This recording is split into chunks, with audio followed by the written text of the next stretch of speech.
Critical analysis की एक और वीडियो में खुशामदीद। आज की वीडियो में हम बात करेंगे फॉरेन फंडिंग और ममनुआ फंडिंग के ऊपर और पता करेंगे कि ये फॉरेन फंडिंग क्या होती है और ममनुआ फंडिंग क्या होती है।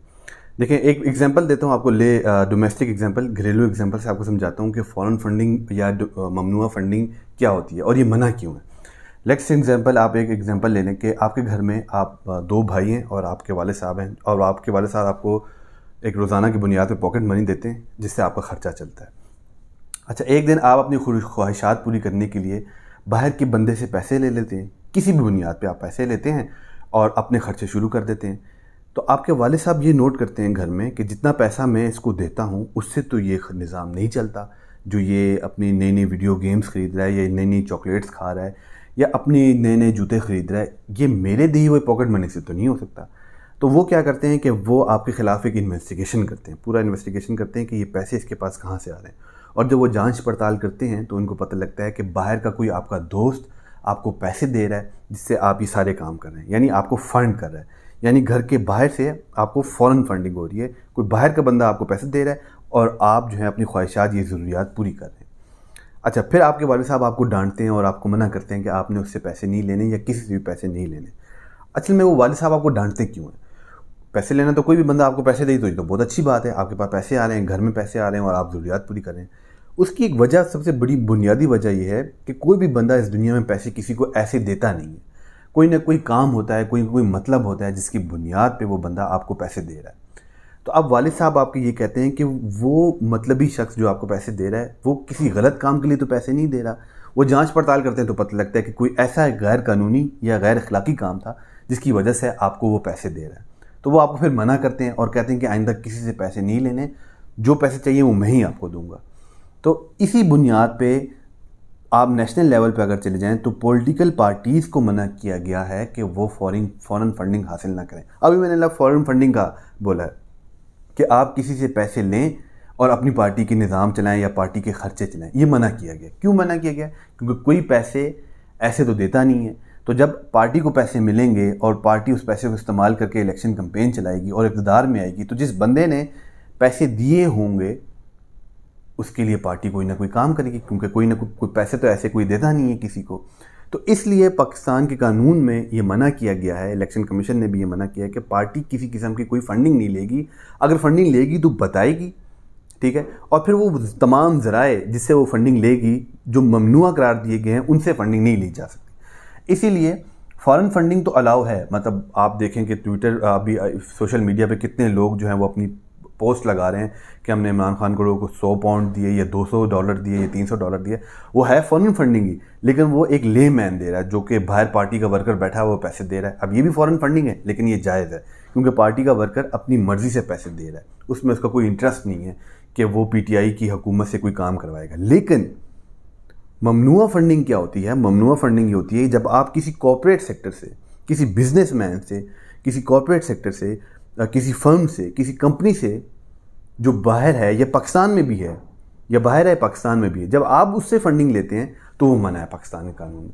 क्यों? क्योंकि कंपनीज़ के इंटरेस्ट होते हैं, फर्म्स के इंटरेस्ट होते हैं और कॉर्पोरेट लेवल के इंटरेस्ट होते हैं जो कि वो अपने इंटरेस्ट पूरा करने के लिए, फुलफिल करने के लिए पॉलिटिकल पार्टीज़ को वो पैसा देती हैं ताकि ये पॉलिटिकल पार्टीज़ जब पावर में आएँ तो वो इनके इंटरेस्ट को पूरा करें।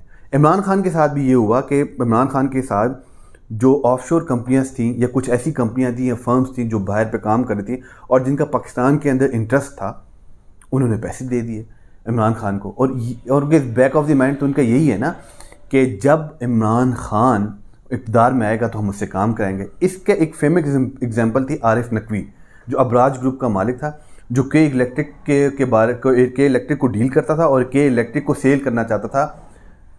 शिंघाई एक कंपनी है शिंघाई की, उसको सेल करना चाहता था।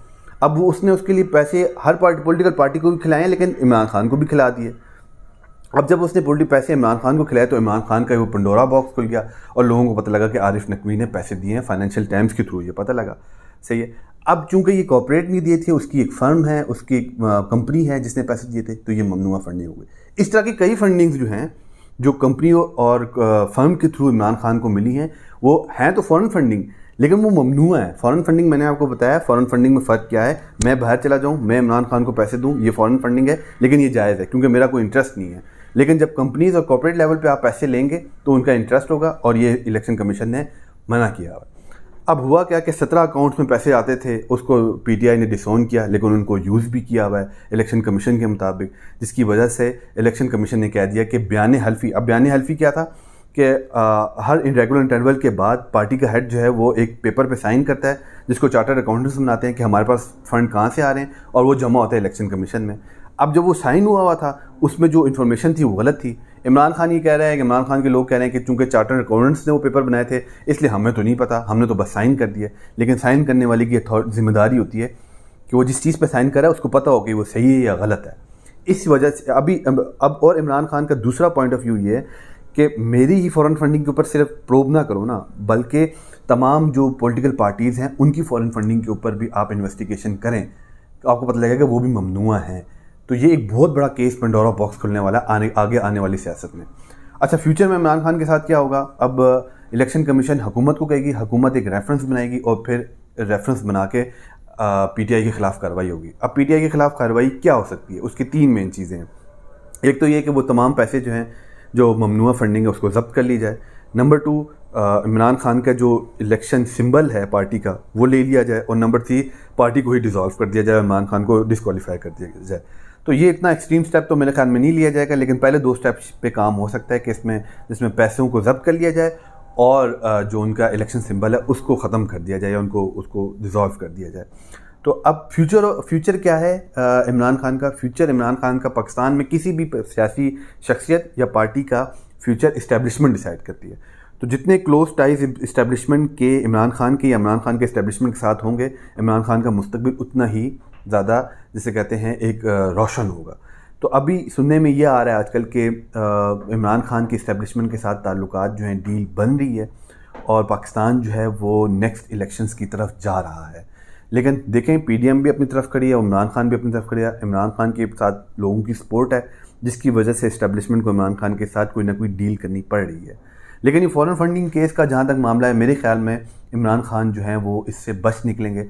और इमरान खान के ख़िलाफ़ जो बड़ा एक हवा बना हुआ था कि वो सादिक उम्मीद नहीं रहे और अब उनकी पार्टी ख़त्म हो जाएगी, ऐसा कुछ होना नहीं होगा। Thank you so much.